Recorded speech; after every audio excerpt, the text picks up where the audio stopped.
मुख्यमंत्री जी, मैं आभार व्यक्त करना चाहूंगी कि आपने जवाब में लिखा कि हाँ, दर बढ़ता जा रहा है। आप खुद इस बात को मानते हैं कि उत्तर प्रदेश में महिलाओं का उत्पीड़न हो या बच्चों का उत्पीड़न हो, उसमें आज उत्तर प्रदेश टॉप के नंबर पे है पूरे इंडिया में। कल विधानसभा में जब एक प्रश्न एक महिला जनप्रतिनिधि के द्वारा स्वास्थ्य मंत्री जी से किया गया, तो उनके द्वारा नंगा जैसा शब्द का प्रयोग करना ये दर्शाता है कि आपकी महिलाओं की तरफ क्या सोच है और आपकी सरकार कितनी संवेदनशील है महिलाओं को लेकर। आपको शायद अपने अधिकारियों पे भरोसा भी नहीं है कि एसपी बलिया होने के बावजूद भी बाहर से एक टीम भेजी गई और वहां पे जांच की। महिला संबंधी अपराध से जुड़े हुए ज्यादातर मामलों में समाजवादी पार्टी से डायरेक्ट या इनडायरेक्ट जुड़े हुए लोग उसमें इन्वॉल्व पाए जाते हैं। उस पीढ़ी का प्रतिनिधित्व करते हैं जिस पीढ़ी ने कहा था, जिसने कहा था कि लड़के हैं गलती कर देते हैं। ये महिला सुरक्षा की बात क्या करेंगे? डॉक्टर रागिनी। महोदय, मैं आपका आभार व्यक्त करना चाहूंगी कि आपने प्रश्न पूछने का अवसर दिया। मेरा प्रश्न मुख्यमंत्री जी से था कि उत्तर प्रदेश में आए दिन महिलाओं और बच्चों का यौन शोषण बढ़ता जा रहा है, उसके दर को रोकने के लिए और उनकी मदद करने के लिए सरकार ने क्या कोई योजना बनाई है? मुख्यमंत्री जी, मैं आभार व्यक्त करना चाहूंगी कि आपने जवाब में लिखा कि हाँ, दर बढ़ता जा रहा है। आप खुद इस बात को मानते हैं कि उत्तर प्रदेश में महिलाओं का उत्पीड़न हो या बच्चों का उत्पीड़न हो, उसमें आज उत्तर प्रदेश टॉप के नंबर पे है पूरे इंडिया में, सबसे पहले नंबर पे। मैं और हमारे सारे सभी सदस्य जब सदन में विभिन्न विभागों के सवाल उठाते हैं, मुद्दों को उठाते हैं, तो बार बार यही कहा जाता है कि अरे आपने क्या किया, आपने क्या किया, आपने क्या किया। अध्यक्ष जी, जब हमारी सरकारें रही तो अगर इस तरीके की वारदातें हुई तो उस पर लोगों ने आक्रोश जाहिर किया, लोगों ने धरना किया और उसकी अनुमति मिली, लोकतंत्र जीवित रहा। आज ये स्थिति हो चुकी है कि आप स्वयं इस बात पे हामी भर रहे हैं कि एनसीआरबी के आंकड़े बढ़ते चले जा रहे हैं, लेकिन लोगों की आवाजों को बंद कर दिया जा रहा है। कल विधानसभा में जब एक प्रश्न एक महिला जनप्रतिनिधि के द्वारा स्वास्थ्य मंत्री जी से किया गया, तो उनके द्वारा नंगा जैसा शब्द का प्रयोग करना ये दर्शाता है कि आपकी महिलाओं की तरफ क्या सोच है और आपकी सरकार कितनी संवेदनशील है महिलाओं को लेकर के। अध्यक्ष जी, हम समाजवादी हैं, हम संविधानवादी हैं। आपके झूठ को तेज आवाज में बोलने पे हम डरने वाले नहीं हैं, हम आंदोलन करेंगे। मेरा प्रश्न मुख्यमंत्री जी से सीधा है कि 2017 से लेकर के 2023 तक कुल ऐसे कितने यौन शोषण के महिलाओं के लिए और साथ ही साथ prevention of child from sexual offence के तहत कुल कितने केसेस दर्ज किए गए और उन लोगों को सरकार के द्वारा किस प्रकार की योजनाओं के तहत मदद की गई? क्या कोई काउंसलिंग सेशंस ऑर्गेनाइज किए गए उनकी मदद के लिए? क्या उन्हें बेहतर शिक्षा और चिकित्सा प्रोवाइड की गई? क्या उसकी सरकार ने जिम्मेदारी ली? क्या कोई स्किल डेवलपमेंट प्रोग्राम्स या फिर एडवांस हायर स्टडीज के माध्यम से उन्हें मदद की गई कि वो अपना भूतकाल जो इतना सदमे वाला है उसे भूल करके एक बेहतर भविष्य की तरफ सोच सके?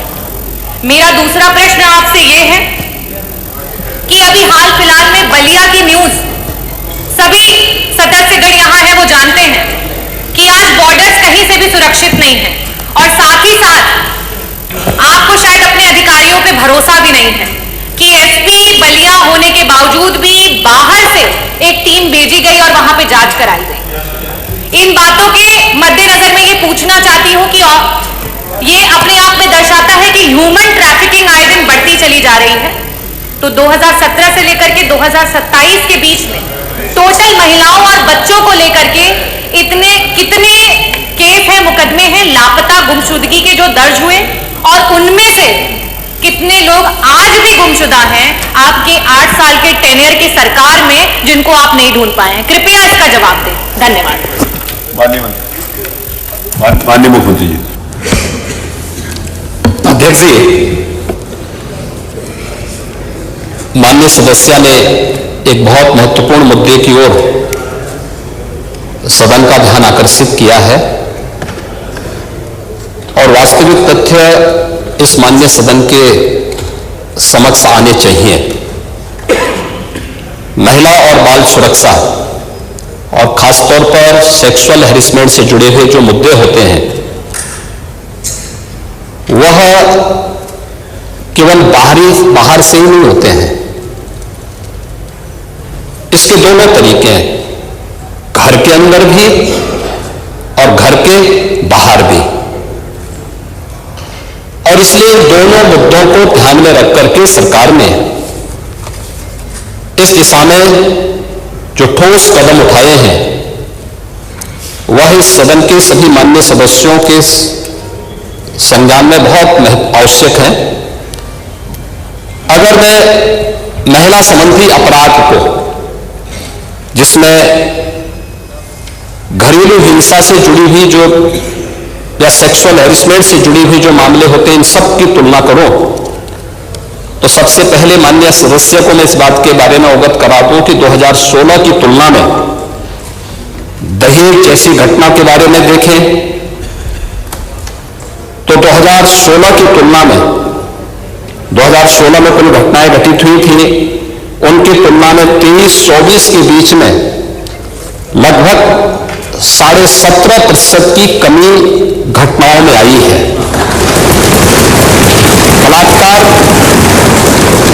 की घटनाओं में 2016 की तुलना में अगर 23-24 में हम उसकी तुलना करें, इसमें 25.30% की कमी दिखाई गई है।